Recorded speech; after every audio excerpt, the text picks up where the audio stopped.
नमस्कार दोस्तों, आप सभी का अपने YouTube channel Vedanta GS academy में स्वागत करता हूं। आज हम लोग बात करेंगे द्वितीय विश्व युद्ध के बारे में। पिछले वीडियो में हमने जाना था प्रथम विश्व युद्ध के बारे में। प्रथम विश्व युद्ध होने के क्या कारण थे, उसके क्या परिणाम रहे, उसका विश्व की राजनीतिक आर्थिक व्यवस्था में क्या परिवर्तन हुआ और उस समय जो संधियां हुई उसकी कारण द्वितीय विश्व युद्ध की नींव पड़ी वर्साय संधि के कारण। और आज जानेंगे द्वितीय विश्व युद्ध के क्या कारण रहे, उसका क्या परिणाम हुआ, उसके विश्व के राजनीतिक आर्थिक इसके मानचित्र पर क्या प्रभाव रहा, इन सब के बारे में। द्वितीय विश्व युद्ध वर्ष 1939 से 1945 के बीच में 6 साल एक सशस्त्र विश्वव्यापी संघर्ष था। यह युद्ध दो प्रमुख प्रतिद्वंदी गुटों धुरी राष्ट्र शक्तियां जर्मनी, इटली, जापान तथा मित्र राष्ट्र फ्रांस, ब्रिटेन, ग्रेट ब्रिटेन, संयुक्त राज्य अमेरिका, रूस, सोवियत संघ और कुछ हद तक चीन के बीच में, चीन इसमें शामिल रहे। विश्व इतिहास का यह सबसे बड़ा संघर्ष था जो 6 वर्षों तक चला। इस में लगभग 100 मिलियन लोग शामिल थे और लगभग 50 मिलियन लोग, पूरी दुनिया की उस समय की आबादी के 3% लोग मारे गए थे। युद्ध के क्या कारण रहे उस समय? द्वितीय विश्व युद्ध के कई प्रमुख कारण थे, जिसमें एक था प्रथम विश्व युद्ध के बाद होने वाली वर्साय संधि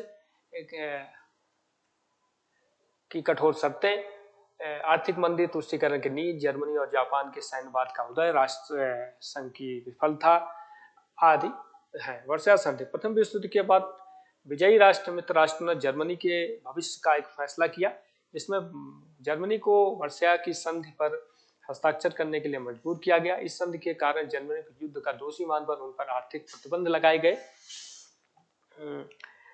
इसके परिणाम स्वरूप उसके प्रमुख खनिजों और उपनिवेशिक क्षेत्रों को ले लिया गया। सेना रखने की सीमित संख्या में सेना रखने का प्रतिबद्ध किया गया। इस अपमानजनक संधि के कारण जर्मनी में अति राष्ट्रवाद का मार्ग प्रशस्त किया। राष्ट्रसंघ की विफलता। राष्ट्रसंघ की स्थापना वर्ष 1919 में एक अंतर्राष्ट्रीय संगठन के रूप में विश्व शांति को बनाए रखने के लिए की गई थी, लेकिन यह संगठन विश्व के सभी देशों को अपना सदस्य बनाना चाहता था ताकि उसके बीच विवाद होने पर यह बल के बजाय बातचीत से सुलझाया जा सके। राष्ट्रसंघ का भी अच्छा विचार था, लेकिन यह सफल नहीं है क्योंकि इसमें सभी देश शामिल नहीं हुए उस समय। इसके अलावा संघ के पास इटली के इथियोपिया पर या जापान के मंचूरिया क्षेत्र पर आक्रमण जैसे सैन्य आक्रमण को रोकने के लिए अपनी सेना नहीं थी। वर्ष 1929 की महामंदी। प्रथम विश्व युद्ध के बाद सभी देशों में महंगाई बढ़ी, मुद्रास्फीति बढ़ी, औद्योगिक उत्पादन घटा, गरीबी बढ़ी, जिसके कारण वर्ष 1930 के दशक में पहली विश्वव्यापी आर्थिक मंदी ने यूरोप और एशिया के अलग अलग तरीकों से अपना प्रभाव डाला। यूरोप की अधिकांश राजनीतिक शक्तियां जैसे जर्मनी, इटली, स्पेन आदि अधिनायकवादी और साम्राज्यी सरकारों में स्थानांतरित हो गई। एशिया का साधन संपन्न देश जापान एशिया और प्रशांत क्षेत्रों पर अपना नियंत्रण स्थापित करने के लिए इन क्षेत्रों पर आक्रमण करने लगा। फासीवाद का उदय। प्रथम विश्व युद्ध के बाद विजेताओं द्वारा दुनिया को लोकतंत्र के लिए सुरक्षित करना था। युद्ध के बाद जर्मनी ने अन्य अधिकांश देशों की तरह लोकतंत्र संविधान को अपनाया। इटली ने सन 1920 में दशक में राष्ट्रवादी सैन्यवादी अधिनायकवाद की लहर को फासीवाद के नाम से जाना जाता है। इस विचारधारा ने स्वयं को लोकतंत्र के अधिक प्रभावी ढंग से काम करने वाली और साम्यवादी को रोकने वाली संस्था के रूप में प्रस्तुत किया। बेनिटो मुसोलिनी द्वारा वर्ष 1922 में इटली में इंटरवार अवधि के दौरान पहली फासीवादी तानाशाही सरकार की स्थापना की गई। नाजीवाद का उदय। Germany national socialist party Nazi के नेता एडोल्फ हिटलर ने फासीवाद की नस्लवादी विचारधारा का प्रचार किया। हिटलर ने वर्साय की संधि को पलट देने तथा जर्मनी की समृद्ध धन और वैभव को पुनः बहाल करने और जर्मन लोगों के लिए अतिरिक्त लेबेंसराम रहने की जगह को सुरक्षित करने का वादा किया। हिटलर ने वर्ष 1933 में जर्मन चांसलर बना और उसके बाद आगे चलकर खुद को एक तानाशाही के रूप में स्थापित कर लिया। नाजी शासन ने वर्ष 1941 में स्लाव, यहूदियों और हिटलर की विचारधारा के दृष्टिकोण से के हीन समझे वाले अन्य तत्वों के साथ युद्ध शुरू किया। उस समय हिटलर और जर्मनी में हिटलर और इटली में मुसोलिनी, ये दो ऐसे तानाशाह थे जिन्होंने अपने देश में राष्ट्रवाद के की भावनाओं को भड़काया लोगों में। उन्होंने पुराने गौरव को वापस करना, अन्य देशों से उच्च समझना, अन्य जातियों से उच्च समझना, वहाँ के लोगों के ऊपर अपना प्रभाव जमा कर ज़्यादा से ज़्यादा उत्पादन करके, ज़्यादा से ज़्यादा अपनी शक्ति को बढ़ा के उन्होंने अपने देश के अंदर एक तरह से अधिनायकवाद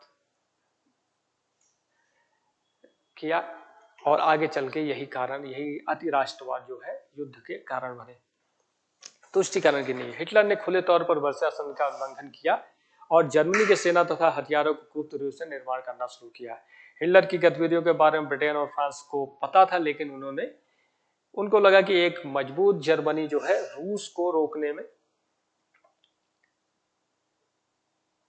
रूस के साम्यवादी प्रसार को रोकने में काम आएगा, क्योंकि रूस में साम्यवादी सरकार थी। साम्यवादी सरकार और लोकतंत्र में यूरोप में लोकतंत्रीय सरकार थी, ब्रिटेन फ्रांस में, तो उनको लगा कि अगर जर्मनी एक सशक्त रूप से रहेगा, क्योंकि वहाँ लोकतांत्रिक व्यवस्था थी तो अगर जर्मनी मजबूत रहेगा तो वो रूस को रोकने में मदद करेगा, जिसकी वजह से इन दो देशों ने उस पर आंखें मूंदे रही। इस टूटने का म्यूनिख समझौता सितंबर 1938 का एक प्रमुख उदाहरण था। इस समझौते में ब्रिटेन और फ्रांस ने जर्मनी को चेकोस्लोवाकिया के उन क्षेत्रों में प्रवेश करने की अनुमति दी जहां जर्मन भाषी लोग रहते थे। जर्मनी ने वादा किया था कि वह विशेष चेकोस्लोवाकिया या किसी अन्य देश पर आक्रमण नहीं करेगा, लेकिन जर्मनी द्वारा मार्च 1939 में इस वादे को तोड़कर शेष चेकोस्लोवाकिया पर आक्रमण कर दिया गया। इसके बाद ब्रिटेन और फ्रांस के द्वारा सैन्य कार्रवाई नहीं की गई। तो ये सब कारण रहे जिसमें हिटलर की तानाशाही प्रवृत्ति बढ़ती रही, उसकी दबंगई बढ़ती रही, और जिसकी वजह से आगे चल के द्वितीय विश्व युद्ध का कारण। द्वितीय विश्व के प्रमुख घटनाएं। शुरुआत, अंतर्राष्ट्रीय तनाव। स्पेनिश गृह युद्ध, जर्मनी और ऑस्ट्रेलिया का संघ, हिटलर द्वारा सुडेटेनलैंड पर कब्जा और चेकोस्लोवाकिया पर आक्रमण के 3 वर्षों में अत्यधिक बढ़ जाने के कारण धुरी और मित्र शक्तियों के बीच संबंध बिगड़ने लगे। जर्मनी द्वारा 1 सितंबर 1939 को पोलैंड पर आक्रमण के 2 दिन बाद ब्रिटेन और फ्रांस ने ही जर्मनी के खिलाफ युद्ध की घोषणा कर दी। इस घटना ने द्वितीय विश्व की शुरुआत कर दी। युद्ध, वाक युद्ध। पश्चिमी यूरोपीय युद्ध के पहले कुछ महीनों में दौरान बहुत शांत था। युद्ध की इस अवधि को वाक युद्ध के रूप में जाना जाता है। इस दौरान युद्ध की तैयारियां जारी रही, लेकिन वास्तविक सैन्य संग्रह बहुत कम हुआ। पश्चिमी यूरोपीय देशों के नागरिकों को सुरक्षित स्थानों पर पहुंचाया गया। युद्ध के पहले रिबेटोव की संधि। जर्मनी तानाशाह एडोल्फ हिटलर ने वर्ष 1939 में शुरुआती दौर में पोलैंड पर आक्रमण कर उस पर कब्जा कर लिया।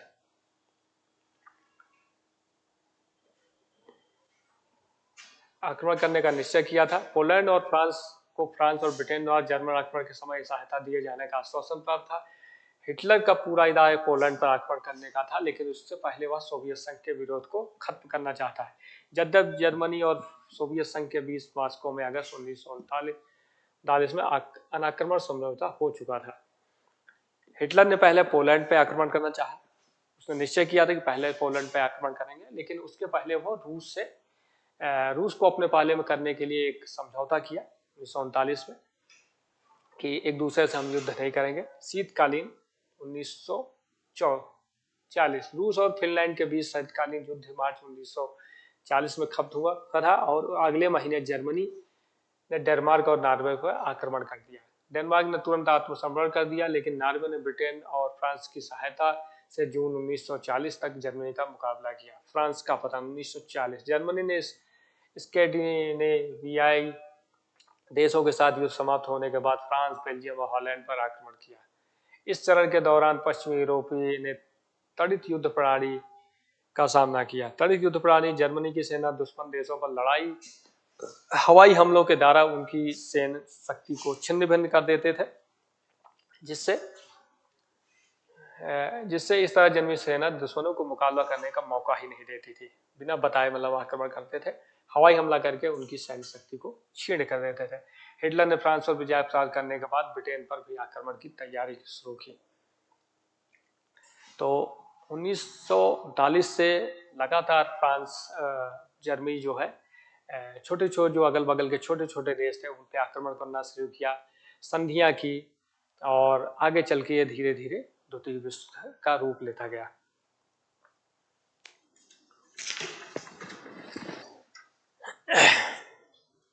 ब्रिटेन पर जर्मनी का आक्रमण जुलाई से सितंबर 1940 तक लगातार जारी रहा। यह पूरी तरह से हवा में लड़ी जाने पहली लड़ाई थी। इसमें हवाई जहाज, लड़ाकू विमानों का बहुतायत में इस्तेमाल हुआ। जर्मनी ने हवाई मार्ग से प्रमुख कारखानों और शहरों पर हमला करने का फैसला किया, लेकिन रॉयल एयर फोर्स बड़ी मुश्किल से ब्रिटेन को बचाने में, इंग्लैंड उस समय लंदन को शहर औद्योगिक नगरी थी, उसको बचाने में सफल रहा। अंततः जर्मनी ने ब्रिटेन पर आक्रमण की अपनी योजनाओं को अनिश्चित काल के लिए स्थगित किया और अपना ध्यान उसमें दूसरी तरफ। युद्ध का वैश्विक यूरोप महाद्वीप ब्रिटेन को छोड़कर नाजी नियंत्रण के बाद युद्ध को वैश्विक स्तर पर ले जाया गया। जर्मनी ने पूरे यूरोप पे, सिर्फ ब्रिटेन को छोड़कर पूरे यूरोप पे एक तरह से कब्जा कर लिया था। उसके बाद हिटलर की योजनाएं उस युद्ध को और आगे ले जाने की थी औपनिवेशिक देशों में। मुसोलिनी की सेना की ग्रीस और टोब्रुक में हार के बाद जर्मनी सेना उत्तरी अफ्रीका तक पहुंच गई और ग्रीस तथा उसने अप्रैल 1941 में यूगोस्लाविया पर आक्रमण किया। Operation Barbarossa. Operation Barbarossa. Hitler ने ब्रिटेन में हार का सामना करने के बाद रिबेनट्रोप संधि के रद्द कर 1941 में रूस पर आक्रमण कर दिया। पहले उसे 1939 में संधि की कि हम एक दूसरे से लड़ाई नहीं करेंगे, और उस संधि को 1941 में खत्म करके उसने रूस पे, जर्मनी सेना ने रूस पे भी आक्रमण शुरू किया। सेवेस्टोपोल को अक्टूबर में अंत तक जीत लेने के बाद अगला कदम मॉस्को पर साल के अंत तक विजय पाना था। जर्मनी का यह प्लान था कि अक्टूबर के महीने 1941 के अक्टूबर के महीने में सेवेस्टोपोल को अक्टूबर के अंत तक जीत लेने के बाद उसके रूस की राजधानी मॉस्को को भी साल के अंत तक जीत लेने का प्लान था। रूस ने जिस शीत युद्ध का अनुभव नेपोलियन ने एक सदी पहले किया था, वैसे ही अनुभव जर्मनी सेना को। रूस में बहुत अत्यधिक सर्दी पड़ती है और वहाँ गर्मी में भी -डिग्री टेम्परेचर रहता है। जर्मनी को इसका एहसास नहीं था और उसने गलत समय पे आक्रमण किया और जर्मनी की सेना रूस में उस कड़ाके के ठंडे में फंस गई, जिससे वो आगे नहीं बढ़ पा रही थी और रूस ने इसका इंतजार किया और पलटवार करके जर्मनी सेना को पीछे ढकेला। सोवियत संघ ने दिसंबर में पलटवार किया और वसंत ऋतु तक पूर्वी मोर्चे को स्थिर कर दिया। Pearl Harbor. अमेरिकी व्यापार प्रतिबंधों से परेशान जापान ने 7 नवंबर 1941 को हवाई में स्थित अमेरिकी नौसेना बेस पर्ल हार्बर पर एक अचानक हमला किया। इससे यह सुनिश्चित हुआ कि जो अमेरिका अभी तक तटस्थ था वो भी उस युद्ध में सम्मिलित हुआ। इस हमले के बाद कुछ दिनों बाद जर्मनी ने अमेरिका के विरुद्ध भी युद्ध की घोषणा की। जापान ने पर्ल हार्बर हमला करने के एक सप्ताह के भीतर फिलीपींस, बर्मा, हॉलैंड, हांगकांग पर आक्रमण किया। युद्ध में अमेरिका का प्रवेश। द्वितीय विश्व युद्ध में अमेरिका ने 1942 में प्रवेश किया। अमेरिका के लड़ाकू विमानों ने इस युद्ध में निर्णायक भूमिका निभाते हुए 4 जापानी वाहक कैरियर जहाज, पानी वाले जहाज और एक युद्धपोत को नष्ट किया। नाजियों द्वारा यहूदियों लोगों की सामूहिक हत्या की खबरें मित्र राष्ट्रों पर फैल रही थी और अमेरिका इन अपराधों का बदला लेने के वादा किया। जर्मनी के पराजय। वर्ष 1942 में उत्तरार्ध में ब्रिटिश सेना ने उत्तरी अफ्रीका और स्टालिनग्राड पर जवाबी कार्रवाई की। जर्मनी ने फरवरी 1943 में स्टालिनग्राड में सोवियत संघ के सामने आत्मसमर्पण कर दिया। जर्मनी सेना की यह पहली हार थी। 4 साल की युद्ध के बाद ये पहली हार थी। इसके अलावा उत्तरी अफ्रीका में जर्मनी और इताली सेनाओं ने मित्र राष्ट्रों के सामने आत्मसमर्पण किया।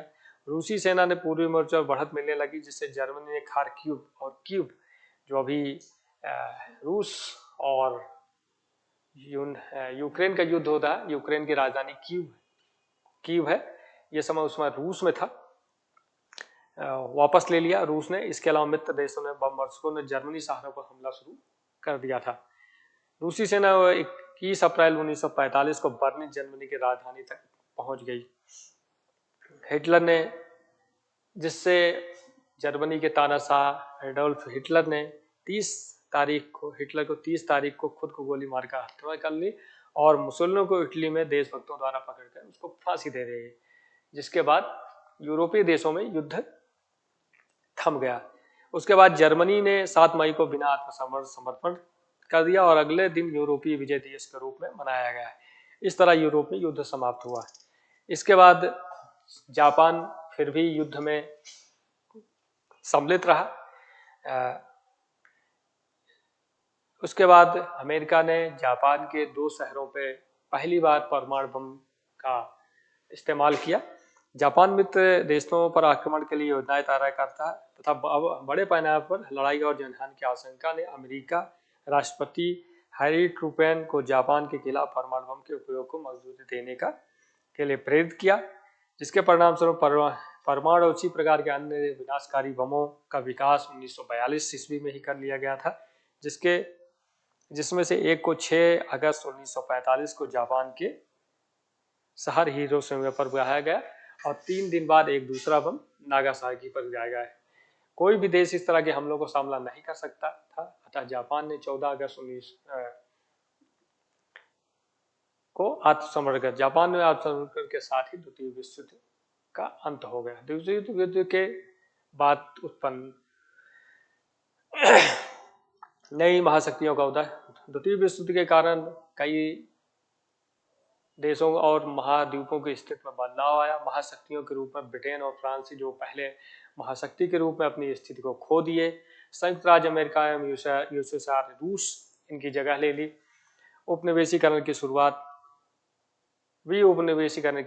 युद्ध के बाद ब्रिटेन और फ्रांस विभिन्न घरेलू और बाहरी समस्याओं से जूझने लगे। दोनों देशों का अपने उपनिवेशों पर नियंत्रण खत्म होने लगा। इस युद्ध के बाद अफ्रीका और एशिया में उपनिवेशवाद का अंत हुआ। बहुत सारे देश आजाद हुए। संयुक्त राष्ट्र संघ की स्थापना हुई। द्वितीय विश्व युद्ध की समाप्ति के बाद संयुक्त राष्ट्र संघ की स्थापना द्वितीय विश्व युद्ध के महत्वपूर्ण परिणामों में से एक है। संयुक्त राष्ट्र चार्टर मानव जाति की आशाओं और आदर्शों को सुनिश्चित करना, जिसके आधार पर विश्व में शांति बनाए रखना।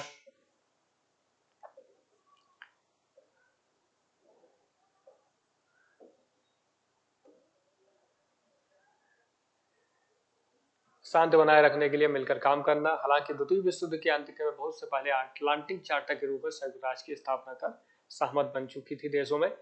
संयुक्त राष्ट्र की शुरुआत। शीत युद्ध के तहत द्वितीय विश्व युद्ध की समाप्ति के बाद 2 महाशक्तियों का उदय हुआ, अमेरिका और रूस।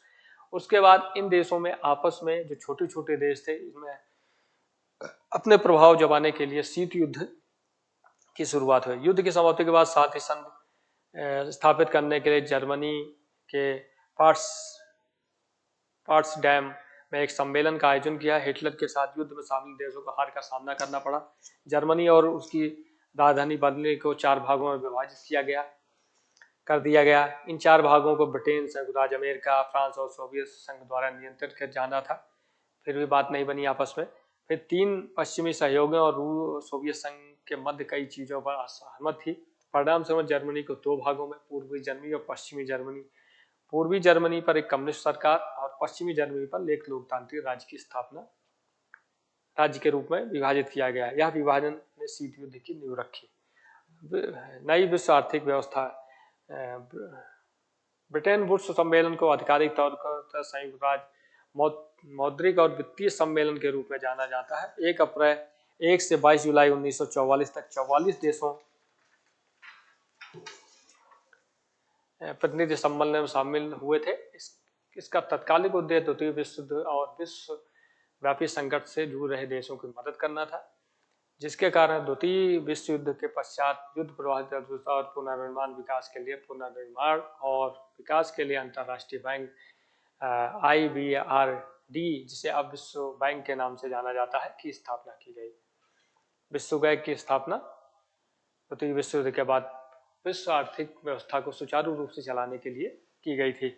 और अमेरिकी डॉलर, जो अमेरिकी मुद्रा थी, अमेरिकी डॉलर, उसको विश्व व्यापार के लिए आरक्षित मुद्रा के रूप में स्थापित किया गया। सारा व्यापार जो है विश्व में डॉलर के माध्यम से होगा। द्वितीय विश्व युद्ध का भारत में क्या प्रभाव पड़ा? ब्रिटिश साम्राज्य को द्वितीय विश्व युद्ध के कारण भारी नुकसान हुआ। ब्रिटेन ने इस पर भरपाई के लिए अपने विदेशों की तरफ देखना शुरू किया ताकि उसे विश्व शक्ति का दर्जा वापस मिल सके। इसी समय महात्मा गांधी ने भारतीय को अंग्रेजों के खिलाफ संगठित करने हुए आंदोलन शुरू किए। द्वितीय विश्व युद्ध का उद्देश्य हिटलर के तानाशाही और ब्रिटेन के उपनिवेशवाद आधिपत्य को खत्म करना था। उपनिवेशों की जनता ने युद्ध के बाद अपनी आज़ादी के लिए आंदोलन शुरू किया। ब्रिटेन ने वर्ष 1945 में जब लेबर पार्टी की सत्ता आई तो इसका झुकाव उदारवादी सिद्धांतों और नस्लीय समानता की ओर था। सत्ता के आने के बाद तुरंत बाद क्लीमेट एटली लेबर पार्टी, जो प्रधानमंत्री थे, भारत को स्वतंत्रता देने की प्रक्रिया को शुरू की गई। तो द्वितीय विश्व युद्ध के बाद भारत आज़ाद हुआ ब्रिटेन से। भारत ही नहीं, उस समय जितना अफ्रीकी और एशियाई देश थे वो ज़्यादातर उपनिवेश शासन के अधीन थे और ज़्यादातर देशों को जो है उसके बाद स्वतंत्रता प्राप्ति, बहुत सारे देश स्वतंत्र हुए। और द्वितीय विश्व युद्ध के बाद संयुक्त राष्ट्र संघ की स्थापना हुई, विश्व बैंक की स्थापना हुई। आर्थिक महाशक्तियां जो पहले ब्रिटेन और फ्रांस थे, उनकी जगह अमेरिका और रूस यूएसएसआर ने ले ली। तो ये सारी चीज़ें हुई, बहुत सारी जनमाल धन की हानि हुई। तो ये सारे कारण रहे। चरम राष्ट्रवाद, आर्थिक औद्योगिकरण,